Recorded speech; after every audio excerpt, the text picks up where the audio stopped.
Hello, merci d'écouter ce nouvel épisode du podcast Le bonheur me va si bien. Aujourd'hui, on se retrouve en cette fin d'année 2022 pour un exercice que j'apprécie beaucoup, c'est définir son mot de l'année. Alors, pas de l'année écoulée, vous pourriez le faire, mais pour moi aujourd'hui, le but c'est de vous aider à définir le mot pour l'année à venir. Pourquoi? Comment? Je vous en reparle tout de suite. Avant tout, je vous fais part de ma propre expérience. En 2021, j'avais défini le mot «ose». Pourquoi? Comment? J'avais besoin d'oser. J'avais besoin d'impulser quelque chose de nouveau. Je débutais dans ce business, je débutais plein de choses et j'avais besoin de sortir clairement de ma zone de confort. Donc j'ai choisi le mot et franchement, je ne sais pas combien de fois je me le suis répété tout au long de l'année 2021. Un petit mot, juste là, qui a été vraiment pour moi des petits coups de fouet, des petits coups de rappel de temps en temps. 2022, c'était le mot équilibre. Équilibre, ça a hyper bien fonctionné en début d'année. Clairement, je me le répétais, équilibre vie pro, vie perso, passer plus de temps avec ma fille, travailler moins le soir, être plus présente quand j'étais avec ma fille. Voilà, toutes ces petites choses-là, parce que l'année clairement 2021 a été une vraie tornade, oui, on va dire comme ça, une vraie tornade. Et j'ai eu du mal à reprendre pied. J'ai travaillé soir, j'ai travaillé week-end pendant un an et ça a été un peu physiquement compliqué. Puis il y a quelque chose qui est plus important pour moi que le business, c'est ma vie de famille. Donc il était grand temps de revenir aux essentiels. Toutefois, en cette fin d'année 2022, clairement, j'ai perdu pied, j'ai perdu ce mot de vue. J'ai perdu, voilà, il était plus là, il était plus dans mon inconscient. Alors qu'en début d'année, il revenait toutes les semaines, etc. Donc je m'en suis déconnectée, ce qui est fort dommage. Donc, pour débuter, on va voir quel est l'intérêt. Vous venez de l'entendre, vous venez de le comprendre. Pour moi, ce mot, c'est un peu une boussole, c'est un peu un repère. C'était quoi mon intention de l'année? Qu'est-ce que j'ai besoin? Qu'est-ce que j'ai envie? Etc. Et c'est un rappel à l'ordre. Ça vous rappelle que de temps en temps, vous aviez décidé ça. C'est un mot important qui vous donnera la force d'aller au bout de certaines choses, de vos intentions, de vos objectifs. Un coup de fouet, un coup de boost nécessaire en cas de besoin. Vraiment, c'est un rappel. Et ce tout petit mot peut être très, très important. Avant de continuer, je vous en ai parlé la semaine dernière dans le podcast sur les 5 raisons qui font que vous ne réussissez pas à atteindre vos objectifs. J'aimerais refaire le point ici sur la différence entre intention et objectif. C'est important. Une intention, c'est un souhait en quelque sorte, une envie. Un objectif, c'est précis, c'est détaillé, c'est défini, c'est mesurable, c'est tout ça. C'est vraiment quelque chose d'hyper carré, de très, très différent. Votre mot de l'année, en fait, il fait suite à votre intention. C'est la continuité, c'est ce petit point lumineux que vous allez avoir au bout, là, qui va vous dire, c'est bon, je suis dans la bonne direction, je vais au bon endroit. C'est l'impulsion. Ça va avec votre intention. Donc, comment on le définit, ce mot de l'année? À travers un questionnement, là, maintenant, je vais vous aider à le trouver. Si vous êtes en voiture, si vous êtes en train de faire autre chose, vous pouvez écouter, bien évidemment, comme ça, votre cerveau il va commencer à réfléchir.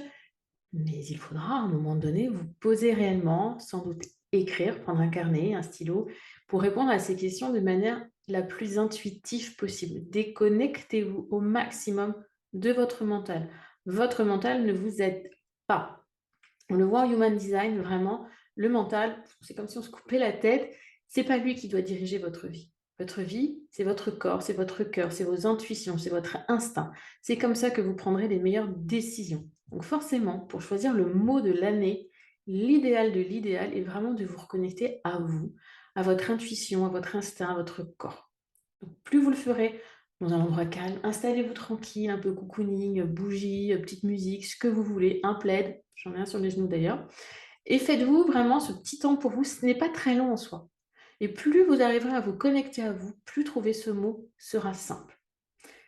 Juste une première question à vous poser. Quelle est votre intention pour l'année prochaine?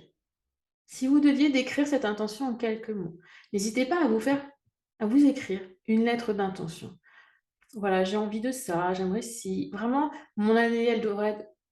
Allez-y, faites-vous plaisir. Notez un petit peu tout ce qui doit faire écho pour vous pour l'année. Quelles sont vos intentions pour l'année à venir? Quels sont vos souhaits? Quelles sont vos envies? Une fois que vous aurez un petit peu mis ça un peu plus à plat, donc si vous êtes en train de le faire, n'hésitez pas à mettre sur pause et revenir m'écouter après. L'autre question importante, c'est comment vous avez envie de vous sentir l'année prochaine? Quelles sont les émotions? C'est ça, c'est comment vous avez envie de vous sentir? Autre question, qu'est-ce que vous aimeriez avoir changé en vous avant la fin de l'année? Quelle femme aimeriez-vous être? Aimeriez-vous incarner d'ici la fin de l'année prochaine? Des questions intéressantes, des questions que vous pouvez d'ailleurs même vous poser chaque jour. Chaque jour, je me demande qui j'ai envie d'être aujourd'hui, puisqu'on a le droit d'être chaque jour différente. On a le droit d'être sage, d'être sauvage, d'être les nuances de couleurs qu'il y a entre les deux. Tout n'est pas noir et blanc, tout n'est pas que dichotomie. C'est vraiment cette notion de nuance. Et vous pouvez vous poser cette question chaque matin. Aujourd'hui, qui j'ai envie d'incarner? Et là, pour votre mot de l'année, c'est vous demandez, voilà, à la fin de l'année prochaine, j'ai envie d'être cette femme, je me vois comme ça, j'aimerais être comme ceci. Pour cela, ça signifie que je dois lâcher ça, que je dois travailler là-dessus. Et plutôt que je dois, d'ailleurs, je me rattrape toute seule, je choisis. C'est beaucoup mieux, ça ne donne pas du tout, du tout, du tout la même intention. Et réfléchissez, voilà, qu'est-ce que vous choisissez, qu'est-ce que vous avez envie d'être?